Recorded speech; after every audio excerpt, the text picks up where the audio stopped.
Good evening. This is Sonia from Sterling Results Fitness Club. How are we on this wonderful Sunday afternoon? I hope you've had a wonderful weekend as I have, and you've been celebrating the beginning of the Christmas season with a lot of your friends or family. So tonight's conversation, we are going to be dealing with being fit and fabulous at any age. So we'll cover that one off at the moment. So what have you been up to this weekend? Today, in our Staying Healthy conversations, like every week, I love you to participate in the conversation by typing away and letting us know what you think about the conversation that I'm having tonight. So it's tonight's conversation about being fit and fabulous at any age, not just at over 50. And why am I doing this? Because Sonia here from Sterling Results Fitness Club has a motto, and that is that I like to look after those who are or who want to be fit, fabulous, and over 50. But as I always say, you don't have to be over 50. So, as I mentioned, how's your weekend been? How's it all happening? We had a lovely hike yesterday morning out in Hornsby Way. It was about 9 of us went out. We trekked from Thornley to Hornsby. It was such a beautiful hike. The commentary was how much diversity there was in the flora and fauna. There's one section we walked through, you could just smell not the flowers, but the trees and the native vegetation. It was just glorious. And a little bit later on in the hike, we smelt the fires. So, you know, the air quality got a little bit poorer a little bit later on in the hike, as I think most of us felt yesterday. I was out with friends last night, so it was lovely to catch up with a lot of my golfing friends and people I don't see very regularly. Last night was lovely for that, and of course today I went and played golf at my home club at Chatswood and had a lovely time, although it was a bit hot. So how was your weekend? Don't forget to tell us about your weekend. I'd love to hear what you have been up to. But looking at Facebook and looking at what my people I know are doing, there's a lot of Christmas parties happening, a lot of catch-ups happening, which is fantastic. So let's pop into tonight's conversation. As I mentioned, tonight's conversation is titled Fit Fabulous at Any Age, not just over 50. But being 50 and being fit is obviously a key concern for me and for my clients, and I want to look at that, and I want to talk about what does that mean. But first of all, let's not get worried about the age thing. I am over 50, and I certainly don't think like that. I don't resonate with the advertising that says, remember the old days, they said 50s, like what was it, APIA? Seniors, for insurance for those over 50. There was, often when you're over 60, they put you in the seniors bracket. I think the only reason we like that is you get a free bus pass. But apart from that, I think we all don't resonate to the old generic terms of being over 50. Hi, Jen, who is not over 50, I don't think. She's a young one. But, being over 50 is not about being old. It's about being comfortable in your own skin. And, I was playing with a young 30, I'd say early 30s golfer today. And to me, I was as old as he was. My wrinkles might have been a little bit more, but as far as I was concerned, my mental and physical age was no different to him. So, I think it's about how we feel and how we approach life. And that's the key thing about being fit and fabulous at any age, is that we want to approach the rest of our life being fit and fabulous and thinking about that. I have a range of clients in my gym, and many are close to 40. There's obviously a lot in their 50s and early 50s, and then we range up to 60, and I've got quite a few clients that I look at that are in their 70s. And as I say, being fit and fabulous at any age is what this is about. And the reason is that we want to be fit and fabulous in our 80s and our 90s. And the best way to do that is to start now. Don't leave it, well, you can, but try not to leave it to your 70 or 75. Why don't we start working on it now? So whether you're 40, whether you're 50, whether you're 60, or whether you're 70, the question is start exercising now. It's going to make your life so much better when you are in your 80s and 90s.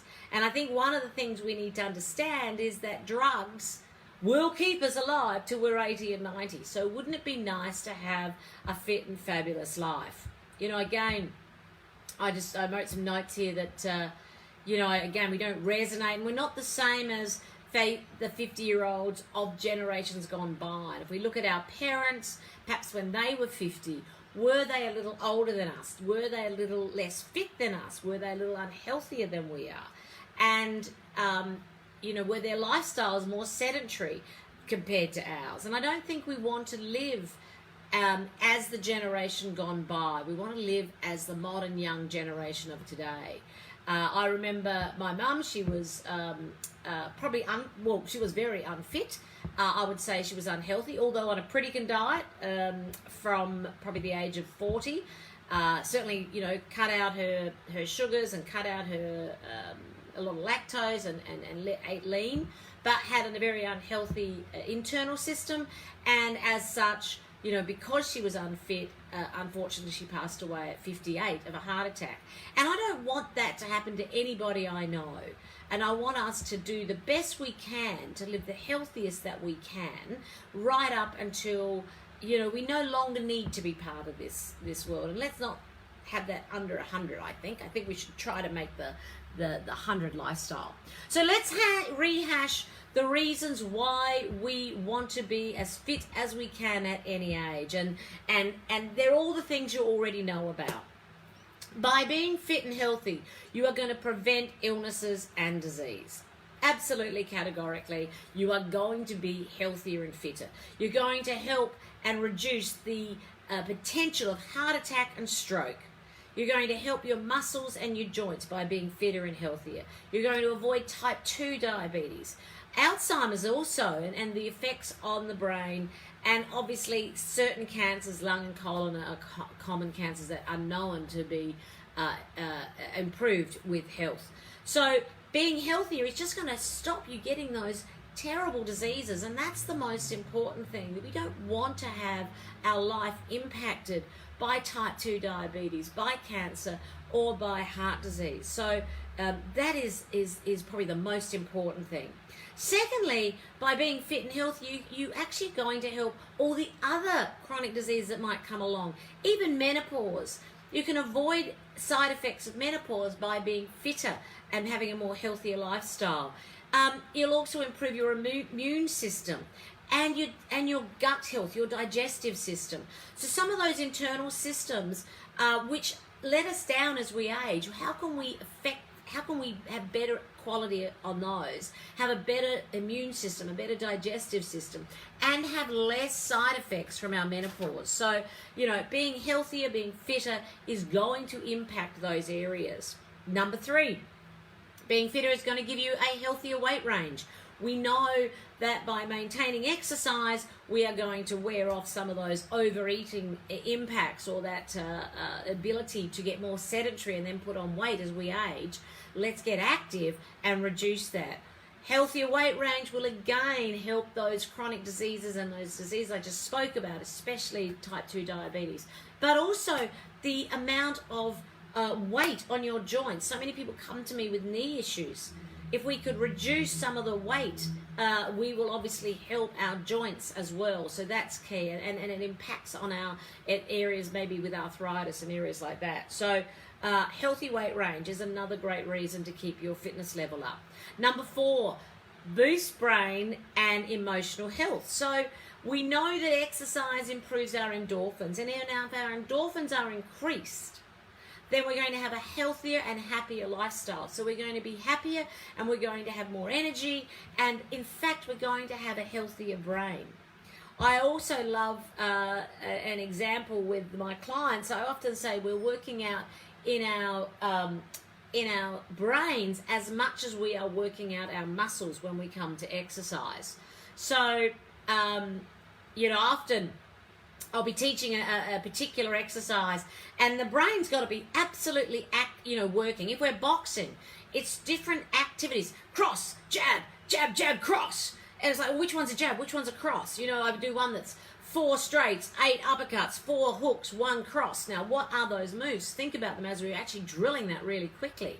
I do one with the arms, and it's all this work with the arms, but working the coordination of your arms and your brain is so key. So, yeah, by the way, when you work out, you actually also actively work your brain as well, which is going to help. So your endorphins are helping your health and your mood and your emotion, and the exercise is going to help your brain. If you've come to any of my classes, you'll hear me say, all in one sentence, straighten your back, push your bottom out, watch your knees, put your chin up, because we're trying to get in a particular posture. But it's like, oh my goodness, I'm trying to do a deadlift and you want me to do my, bottom out, my chest up, my chin up, breathe. All of these things, you've got to constantly think about different areas. So love it. Boost your mental health and your emotional health. Number 5, and by the way, as I said, these are as a conversation. I've got 5 tips for you about why a healthy lifestyle helps us as we age. But what are your suggestions? And please jot down some thoughts. Send me a like if you agree with one of these comments. Put a comment in, agree, put your thumbs up. Love to have some commentary either during the live presentation here now, or as you're listening to this in a post view. Number 5. Look, number 5, it's not hard. It's not a nice one to think of when you're in your 40s or 50s, but it is something that we should be aware of. And that is that by being fitter, you will stay more independent. An independent lifestyle is what we all are trying to aim for as we are aging. And so, fine, we're all independent in our 40s, 50s, 60s, and 70s, but there is a stage where you want to be independent right up until, as I said, we're kicking that 100 birthday party. I have a client who is 72, and her daughter says to her, Mum, I would like you to move out of your 3-story apartment and into a single-story dwelling. And I'm sitting, and she's sort of very concerned about this because she is very fit. She's very strong. She's got good bone density and a good sense of balance. And she loves her house. So why would she want to change? Why would she have a need to change the dwelling? So, and why is she as strong as that? Because she comes to training. She doesn't just train with me. She goes to her own training as well in her house. She does her own training as well as the ones I do with her. So she is already strong. She has good balance. She has a great mobility, great strength. So keeping her sense of independence is absolutely key. So this is what we all want as we age. Hi there, Megan. How are you? Nice to see you online. So don't forget, if you're joining us, drop us a like and a hi. And if you've got some conversations, share them with us. Tonight's conversation is about being fit at any age and making sure that we're fit and fabulous, not just at 50, but at any age. And I'm just looking at some of the reasons why we want to stay healthy till our 80s and 90s and our 100s, and it means that we need to activate now our in our 40s and our 50s and our 60s and our 70s and get fit now so that we're ready for our 100s. So I've gone through, it's great for your chronic diseases. By being fit, you're going to keep them at bay, and other conditions. You're going to have a healthier weight range. You're going to improve your mental health as well as your emotional health. You're going to stay a lot more independent as you age, and you're going to have a better quality of life. So once again, by being fitter now, by being fitter as we enter in our 70s and our 80s, then we're going to have a better quality of life. We're going to be a much more active person. I love it when I'm dealing with my 80 and 90-year-old clients, because those who are being active now have been active in their 40s and 50s. And their bone structure, their muscle density is still strong, and they're very active, and they're leading a very high quality of life. We all unfortunately know people who have not been able to or have been deteriorating as they get older, and perhaps haven't had the quality of life that others have. So let that not be us. So by being active now, by being fit now, and by continuously improving your fitness journey over the next 20, 30 years, then we want to be able to have a high quality of life. And number 7, it's never too late. So if you are thinking, oh my God, I've hit 50 and I haven't exercised for the last 10 or 15 years. I was great when I was younger, but I let it go off the boil. Then it's never too late to start. And if you've missed your 50s and you're in your 60s and 70s, it's never too late to start. So the key thing is being active is absolutely key, and starting slowly is going to be key. So you'll never be too late to reap the benefits of exercise, and there are lots of studies that prove that, and I'll cover that off a little bit later on, that prove that if you start exercising no matter what age and no matter what you do, we start easy, but we start exercising and improving, you will obviously get all those benefits I've just talked about. Many people don't know my background and think when they come and see me at the gym that I've been active and healthy and exercising all my life. But no, far from it. I think when I was 40, I was not fit and fabulous. I was fat and fabulous. I had a very big corporate career, and I spent my life focusing on that. I hated sport as a child. I did things because I was forced to, not because I wanted to. I didn't go to the gym as a younger person. I think about 38, I realized I was really large and I needed to go to the gym, and I did that, and then I got fitter and I took up running, but that didn't last for long because I had other things get in the way. But it was interesting because I realized at that point that I actually had small bones. Remember that line we all use? I've got big bones, that's why I'm a bigger person. Well, actually, no, we've all got really small bones, so we need to think about that. I was not fit and fabulous at all. I was, as I say, fat and fabulous at 40. And it wasn't until I had this change of career at 52 that I decided to get fit. So at 52, and I used to go to the gym, once a week, just like everybody does. Nothing really. It was more for maintenance. But at 52, I had this change of career, decided to go into the fitness industry, did all my certs, as I've talked to you about. And then I actually now have to be fit for my clients. I actually have to look the part. So there's no point in me being the person I was at 51 and 52. I needed to change. And so 4 years later, I am fitter and stronger than I've ever been in my entire life. So, this is really key. It's never too late to start. But the important thing, and I'll cover that off, is that we need to make sure that we're starting in a controlled manner, preferably with a personal trainer, not with a YouTube video, so that you're actually not going to impact and hurt yourself, and I'll cover that off as we go through that. So,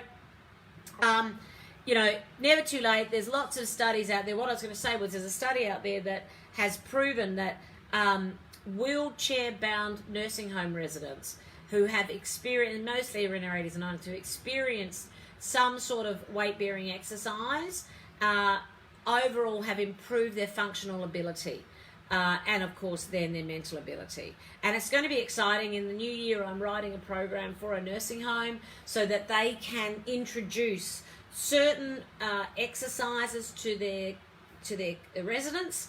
Some of them will just be, and I love this one, it'll just be opening the gate. Have you ever heard open the gate? It looks like this. Open the gate, close the gate, open the gate, close the gate. When you're wheelchair bound or bed bound, you don't have to do, big muscly weights and hold 5 kilos. No, you do very simple things. So for the residents in the nursing homes, we're going to write a program for them that's going to be so nice and so easy for them to do, but start getting them active, and I hope there'll be some great results for that in 2020. So I think we all agree, and you can give me the thumbs up on this, that we should be exercising at any age, that we should be having an active and healthy lifestyle so that we can live a healthy and active, healthy lifestyle as we progress through this aging calendar. So whether you're 40, 50, 60 or 70, we all agree that exercising is key. Now, by the way, exercising at 80 and 90 is absolutely just as key. So it's not that we stop, it's just that we moderate things accordingly. So let's divide our audience tonight into 3 areas. And there's those who may be at this, and we're going to sort of roughly assume everyone's 50, right? That's just my brand. My tagline is Fit, Fabulous and Over 50. So whether you're 40, don't worry, one day you will be. And whether you're 60, thank goodness you're now 50 again. But let's have a look at three types of people that might fit into this category. There's those that have always exercised and haven't stopped exercising. So, you know, the 50-year-olds who've been going to the gym, been playing rugby, have been exercising, tennising every week, whatever, they've been active. Guys, you're fantastic, but you're not my conversation for tonight, because you've already got an active lifestyle. Then there are those who have have exercised through their life but have let things lapse. Maybe it's 15 years without the kids, or you've had the kids, so maybe it's time that you've had off during the children time, or you've just had a really busy career, or whatever, you've had time out. And then there's those who really never trained at all, who really were like me, who just did a little bit every now and then and said they went to the gym, but really was quite, thought they were brilliant, but really haven't really trained at all. So I really want to focus on those last two, because it's you guys who can see the most difference and who can need to take it or do the exercise in the right way. So whether it's a job change, as I say here, whether it's a job change, a chronic health issue, or simply a lack of motivation, there might be a reason why you've had a sedentary lifestyle over the last few years, and why you haven't been able to exercise, and therefore perhaps leads to a sedentary lifestyle. So, as I said earlier, it's never too late to start, and that's what we're going to have a look at. And we've already discussed that the benefits of exercising beyond 50, we've covered them. There are so many ways to improve your health, but of course I think one of the most important ones is that through resistance training, and whether that's body weight, whether that's with weights, whether it's with bands, but through resistance training you are going to improve your muscle density and your bone density. And to me, that is the most important thing that we can do as we age. So we know for a fact that our bone cells die off daily after the age of 30, and we don't grow them again. So during the ages of 0 to 30, we are growing our bones. So, you know, you look at a child and you look at them grow, and their bones are just constantly developing. But as we hit 30, basically they stop, and as we get older, they basically die off. So unless we are rebuilding those cells, and the only way to rebuild cells, bone cells, is to exercise, weight training, so that you can rebuild the muscles and the bone cells, then you're going to become frail. Osteoporosis is going to kick in, and we don't like that. You're going to have sore knees. You could even have some forms of arthritis. And you could have a fall and you'll have a break. And there's so many people I know who are my age who just slip, just a trip, and then break a hip, hurt a knee, fracture a bone in some way. So the best way for your bones to stay strong is not drinking calcium, it's exercising. So that I really want us to have a look at that as being our number one priority. However, let's go back through some key points here. Number one, don't assume you can jump back into the same exercise regime that you started when you were young. Now, I'm just going to have a quick check, because I'm not seeing messages come up here, but there are a few coming up on the phone, and I'd hate someone to make a comment and I've missed it. So if you don't mind, I'm just having a quick opening up of Facebook on here, just in case someone is sending me a message, but they're not, so that's fine. I'd hate to miss your conversation, because I do love it if you put some feedback in. So number one, don't assume you can jump back into exercise just like you did if you were doing it at a younger age, because your body has changed. So unfortunately, as we age, there are going to be differences in the physiology of your body, and there are going to be probably some things that have happened that you may not be aware of. You may have arthritis, you may have osteoporosis, you may have a heart disease, like you might have high blood pressure, you may have thickening of the arteries, you may have a lung issue. There's a whole bunch of things that you might have that you actually don't even know about. So we need to make sure that we start easy, but most importantly, if you haven't done exercise before, that you also go and get a health check. So getting a doctor's checkup is so vital. And if you've got any family history, I really recommend a full check, right? So go to the doctor and have a full medical, a full check before starting any exercise, because you don't always know what's happening on the inside of your body. You might look healthy, feel healthy, be healthy, but there could be something else happening that we don't know about. And blood pressure is the massive one.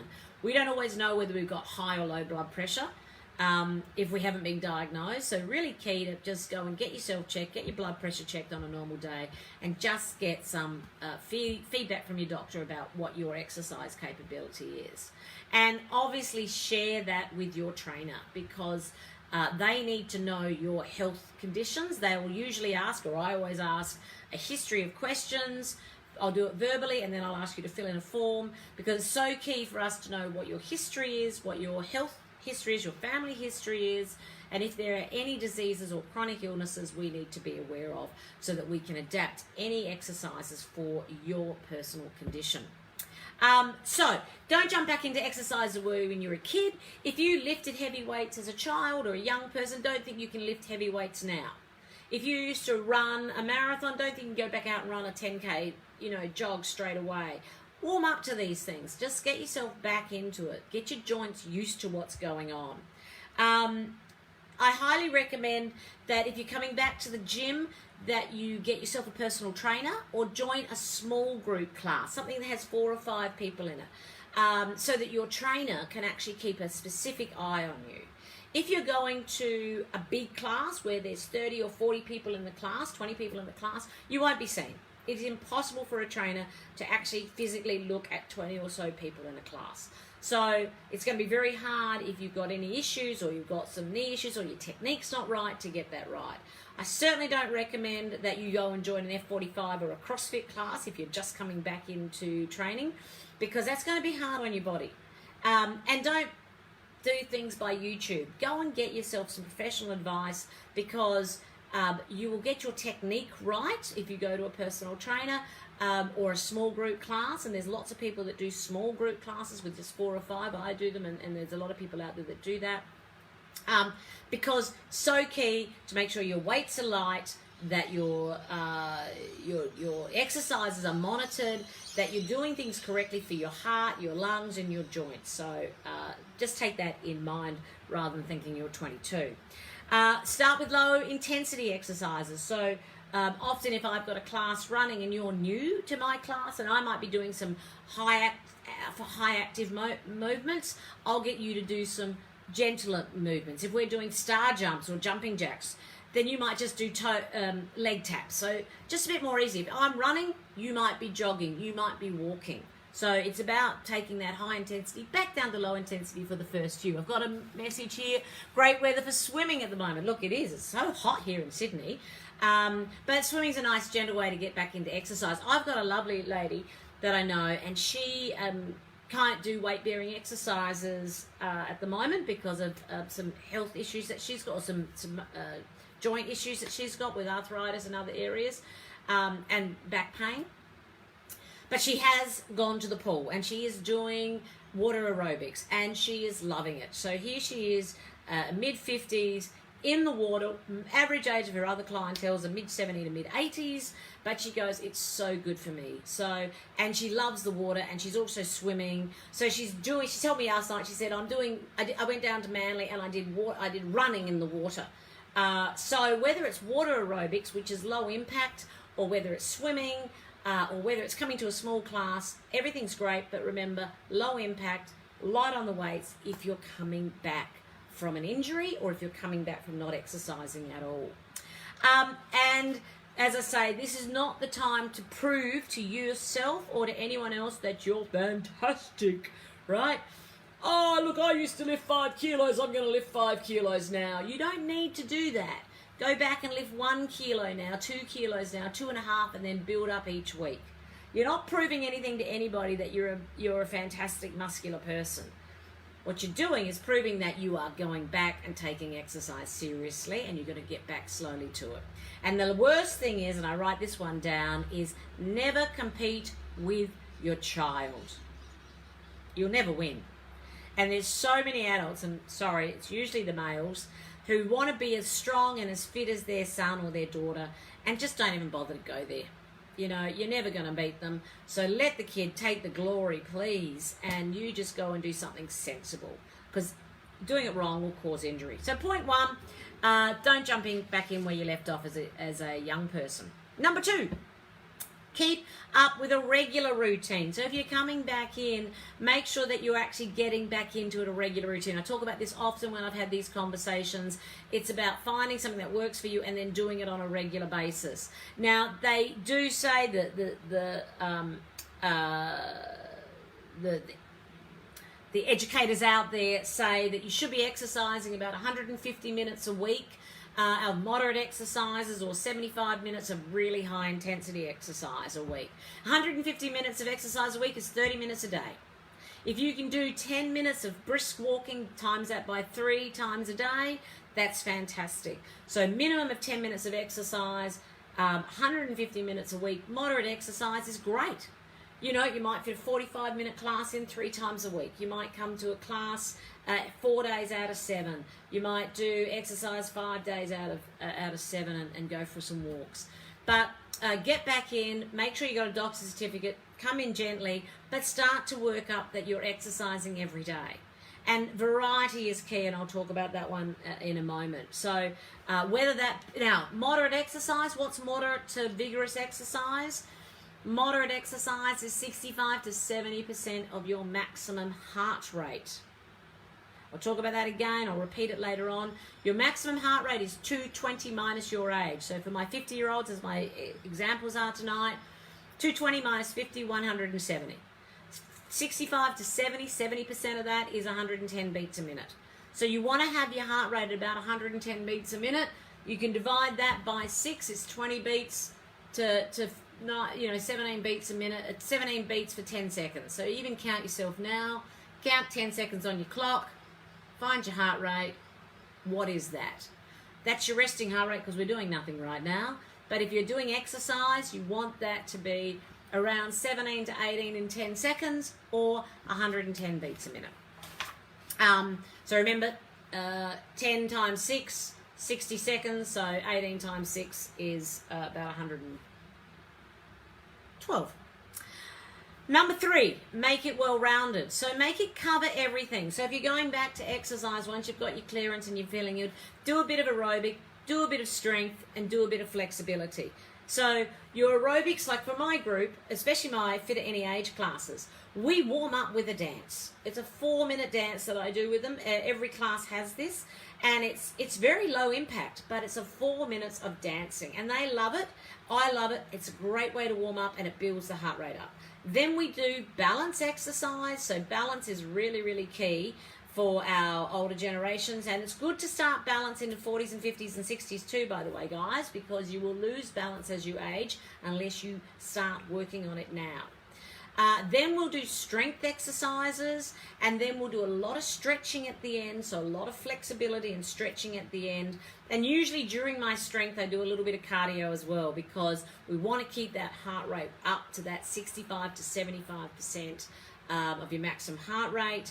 And occasionally it doesn't hurt to take it up to 85%, 90% of vigorous. So it doesn't have to be up there for long periods of time, but a couple of minutes of high intensity in the middle of a strength exercise is a great way to just tease your heart up and down and to build that cardiovascular system. So mix up your exercises because it makes it more fun. So if you're coming back, come back sensibly, work out on a regular basis, so get a routine happening, do it every day, and get a bit of a mix. You might like yoga one day, you might like to go for a brisk walk another day, you might like to do strength another day. So you could break your days up, or you could break your exercise hour up, so the time you spend exercising. Number 4, this is really important, I love this one, is challenge yourself. One of the things that I see often is that people sit with the same weights the whole time. They've been doing the same weights, the same exercises, the same routine, day in, day out. Your body gets used to it. Your body understands what it's doing. So if you're lifting 1.5, 2 kilos and it's getting easy and you can't feel any strain like you did when you first started, it's time to rev it up. If you're doing 4, 5, 6 kilos and you're going, this is just like I do 25 of these reps, then lift up the weights. So you can rev it up by changing the weights, the sets, changing the weight itself. So give yourself a challenge. You don't need to stay plateau. So once you've got back into the routine and you're doing it regularly and you're starting to progress, you will notice your body is starting to adapt. You will find that it is easier to do certain exercises. So rev it up. If you do a plank and you've been on your knees and, you know, that sort of like doesn't challenge you, go to your toes. If you've been on your toes for a while and that doesn't challenge you, start moving parts of your body. Do a single leg plank. Do a tapping toe plank. Do a single arm plank. All of these things challenge your body a little bit more. I love watching it when clients of mine do change it up, because they then feel this amazing sense of achievement, and I love it because they don't often know they've gone heavier. So they'd start out, and in a 12-month period of time, they might start out doing 2.5 kilos. I think that's plenty. By the time 6 to 9 to 12 months is gone, they're doing 4.5 to 5 kilo weights, and that's doubled their weight, 100% increase. And it's a seriously different impact. And they're going, my God, I can do this now. Watching some of my clients, some of my older clients, bench press, some really heavy weights. So under the right supervision, with the right trainer, you can always increase your weights and increase your intensity. And, you know, bring it back if it's getting too much, take it forward. If I'm pushing a client to be heavier weights, then we might do lower reps. I might be there for the last 2. They're doing something, maybe they're doing a tricep extension, and that's getting hard. They're number 8. My hands will be under there, just helping them lift it up. So your trainer is there to support you. So it's really key going back to take a trainer. But challenge yourself safely. So under good supervision, or under just good guidance of your own brain. Don't push yourself too hard, but don't stop pushing yourself at all. So challenge is really key. And on the reverse, I see the great clients who do it, and then I see many clients who don't. And I really encourage you to challenge yourself. Now, many of us have, as I'm going back to some of the issues that we deal with as we age, which is back pain, osteoarthritis, joint issues, arthritis, osteoporosis, etc. If you have those or any of those sort of or diseases or challenges, once again, you can still challenge yourself and you can still do a very, very big range of exercises, but under supervision. So I get probably 80% of my clients have arthritis or osteoporosis, and their doctors will say, oh, you've got real osteo in your knees, so you need to be really careful, you can't do lunges, and that's fine, I'll take their advice. But as the client is building up the muscle strength, then we start building back in certain exercises like lunges, but we do it very gently. We would do it with a TRX so that we've got support. We might only drop by an inch rather than drop to the floor. We might not do straight lunges, we might do lateral lunges. We might do a whole range of things that are variants, but are still building the muscle strength around the problematic joint. So it's proven that even with issues, if you work through them carefully, you will improve those concerns. Back issues, I'm always very cautious of back issues. I ask you to go and get your clearance from your say your chiropractor or your doctor, but sometimes it's just the fact that the back hasn't been used, so we want to strengthen it, stretch it, start moving it, and then build our exercises up slowly. We don't rush into things. This is a key thing, but there's no point in running away from it. Don't say, I can't exercise because I've got. Just get the right support, the right trainer, and you should be able to do most exercises available. But I'm going to keep going back. Be cautious, because I don't want to cause more injury, but don't avoid. There's no need to. You can do everything in a safe way. You can always adapt your exercises, and then that'll grow the muscle, which is really key. And make sure that you actually share this information with your trainer. Don't come to a class and say, my back's hurting. Don't forget, for example. Like, so your back's hurting, don't just go to a class and start doing it. Say, my back's hurting today, my knees are playing up today, I'm a bit inflamed. They will adapt the exercise for you. So I might have said, might be doing a full class, and someone's coming in and their joint pain's a little bit more today. I said, you're not doing lunges today. When we do a lunge, I want you to do a bicep curl. we're doing a lunge, I want you to do what I call the Jane Fonda leg lift. So your trainer should be able to adapt that exercise when the rest of the class is doing something. Because you've got a joint issue or something's playing up or something's inflamed, you should be able to adapt, and that's key. So do tell them that you're in pain so that you can keep exercising but get an adaptation for yourself. Number 6, track your heart rate. I popped this down because once again, you don't know if you've got a hidden issue. You want to check that heart rate. You want to be working hard enough but not too hard. So let's talk about that maximum heart rate again. You want to work between the 70 and 90% of your heart rate. So 70% is a great range, and then occasionally bump it up high. When we're out hiking, we're walking fast on the flat and our own pace up the hill. So fast on the flat to keep our heart rate up to that 70 to 75%. And guess what? It's going to go up anyhow as you go up a hill. So that's already a high intensity component. The mass is simple. 220 minus your age.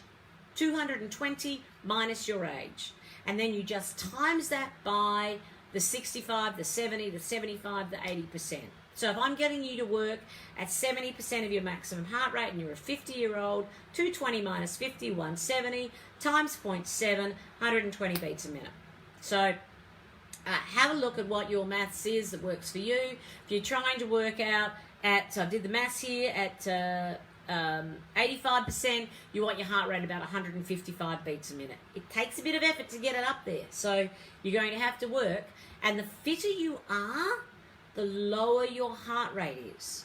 So if I'm sitting here doing nothing, my heart rate could be around, I'm doing lots of talking and I'm active. But if I'm sitting lying in bed and I'm doing nothing, then my heart rate's probably 50, 55 beats a minute. So the lower your heart rate is, the fitter you are, which means it takes a lot more effort to escalate it up. But there are different formulas for very fit people. But a low heart rate is a great thing to have. So if you wake up in the morning and your heart rate's down at around the 60 beats a minute mark, well done. So if it's up at 90, I think we better start working out. I think you better come and talk to me about what we can do together. Maybe I can give you a virtual program. So knowing your heart rate's really important, and knowing how you feel. So you should, after a while, get a sense of how you're feeling. And you can also have, we like to talk in the industry about a perceived rate of exertion. So if you're working at 65%, you want to feel about 6 out of 10. And if you're working at 95%, you want to feel about 9 out of 10. You want to go, I can hardly breathe, right? So 90% should be pumping that heart really high. So take your own mental note of how you are feeling. So finally, the most important sentence for tonight is, don't let, I can do it without my glasses, don't let the year you were born dictate how strong you are. So, and when I say strong, I mean mentally, physically, and emotionally strong. So you can be fit at any age. You can be as strong as you want at any age. So don't let the year you were born dictate how strong you are going to be. You dictate that. So whether you were born in 1960, 1970, or 1932, doesn't matter. We will be fit at any age, as long as we do everything in a safe manner. So that's my conversation for tonight. I've started to have a look at ways why we should be fit, all the reasons why, which we know about: better health, better lifestyle, living longer, quality of life, staying independent, and ways to do it. Don't go back gung-ho, go back in gentle, build up, challenge yourself, get yourself a routine, go regularly, exercise regularly, get your heart rate in the right space between 75 and 90 beats a minute, maybe 75% is really good, and stay active and healthy. So that's tonight's conversation. Top tips, I always leave with one. This one is about having a safe and happy Christmas. So there is no tip for tonight. It's purely a send of love and wishing you a happy Christmas. Staying Healthy Conversations are going to have a break until January the 11th. The gym is still open, so if you're one of my gym members, or if you want some tips on your active lifestyle and how you can be active, we are still available. We're working through The gym will close, I think, for 4 or 5 days from the 24th to the 29th. But then there'll be activities happening if you want to participate. Hikes officially start back on the 11th, but watch this space. There'll probably be one on the 6th.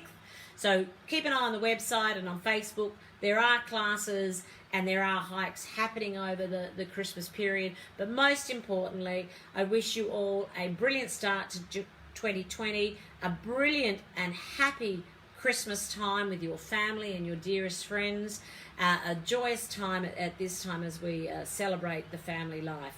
So stay well, stay happy, stay healthy and stay fit. And as I say, this is Sonia Ray. Have a sterling day. Happy Christmas, everyone.